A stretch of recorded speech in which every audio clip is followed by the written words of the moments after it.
it's a minimally invasive approach to the salivary glands, primarily two, and specifically the parotid and the submandibular gland, the two that cause the most problems for benign or non-cancer problems. So salivary stones, sometimes just the secretions get thickened and cause blockage of the sinus or of the salivary gland, and other problems such as even radiation for thyroid disease or other kinds of radiation for head and neck cancer can cause blockage, as well as just repeated trauma or repeated infections can cause problems as well. It's a fairly common problem. It tends to occur more in the submandibular gland, or those are the glands that are kind of down here under our chin, and they kind of loop up, and if you look under your tongue you kind of see those two little bumps to the side of the frenulum of the tongue, and right around there, not exactly there all the time, but right around there is where they drain, and that's where, you know, sometimes people accidentally squirt some spit out when they're talking to people. That tends to be where it comes from.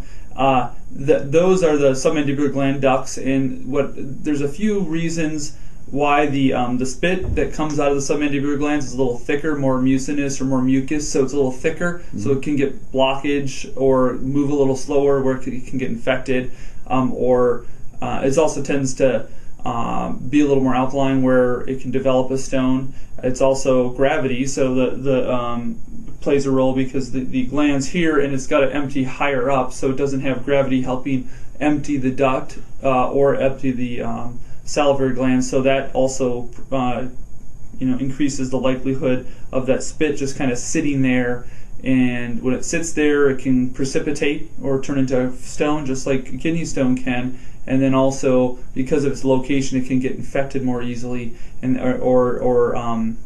that infection sometimes can contribute to development of that stone. Really not that big, so but it all depends on where it is.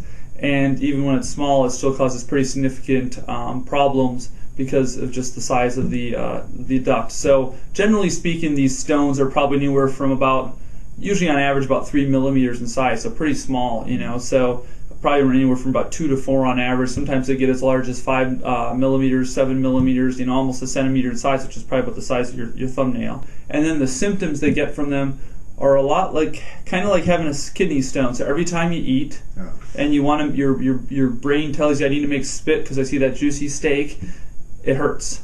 Your spit gland swells and it's a pain. It's paroxysms, just like when you need to pee and you get that urge, and the kidney stone's blocking. In the same regard, this swells up, severe pain. The spit backs up in it because you're making more spit.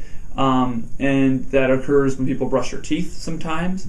Some people are just sitting there thinking about something that, and then just throughout the day we produce spit, but particularly when people eat, they tend to make more, and that's when they notice those problems more. And then ultimately with that backup of that spit, it just sits there, it stagnates, it's nice toasty, body temperature. And like I said, even especially with this lower gland, but even with the parotid gland as well, the bacteria can come from your mouth and then infect that spit, and then it turns into actual acute infection. So not just the stone, but infection occurs behind the stone. And oftentimes people have these small stones where they may not be able to feel the stone, but this happens over and over again. The infection gets treated with antibiotics, it goes away. A month later it comes back. A month and a half later it comes back, and it's over and over and over. Chronic problem, yeah.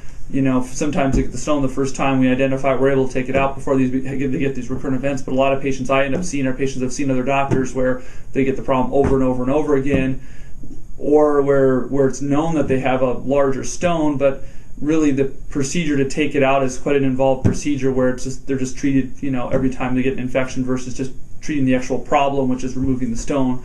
And before this advent of Sialendoscopy, it was a much more involved procedure through the mouth where you had to open up the duct and it's kind of plastic surgery in the duct essentially, or actually taking the actual whole gland out, which is a neck incision. So more radical then. Exactly, and requires usually a stay overnight typically, but exactly, and there's risk to that. Of course the incision, and risk to some of the nerves that control movement of the lower part of the face, that kind of thing. So it's nice to avoid those risks when we can, and do a more minimally invasive approach and target right where the actual problem is, which is what the Sialendoscopy is all about. In the future, this will be the standard of care for taking care of benign salivary gland tissues. Just probably in 5-10 years, just like everything else, there's people that adopt these techniques early adopters, and that do them and provide them for people. And the bulk of physicians and other people that do it, accept it once it's become more mainstream, and then there's the group of people that are kind of the laggers that do it only after,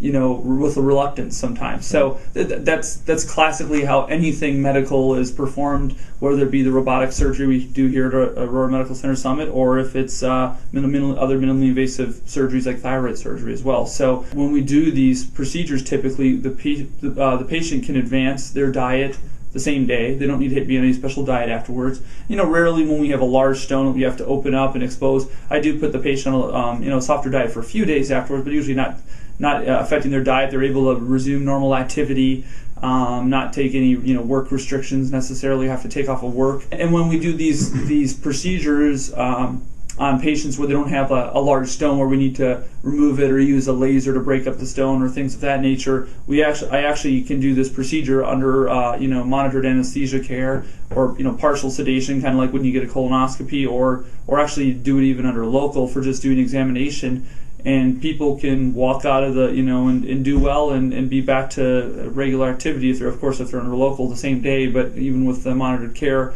later in the day, or oftentimes the next day, there's not that kind of classic feeling lethargic and having some of the problems associated with anesthesia. So that's one of the benefits, is that people can get back to regular activity if it's right away, versus a neck incision, or some of the more traditional approaches like a neck incision, or even the intraoral approaches for bigger stones where it was a more involved procedure. There's a percentage, and probably I'd say about a third of just all comers, all patients that have these kind of chronic recurrent salivary gland infections, particularly the submandibular gland. This applies to more, but also even with the parotid gland, and probably about a third of them are stone related. Mm-hmm. And then because of that, they get these recurrent infections, and sometimes because of the stone, or it's kind of the chicken and the egg, they can have narrowing because of the stone, so scarring in the actual duct where it's narrowed, or stenosis, where we have to dilate that up and put a stent in sometimes so that it doesn't close down again. And that's what caused the stone to collect, because there's that narrowing from some other trauma, or a previous infection, or sometimes because people have Sjogren's disease,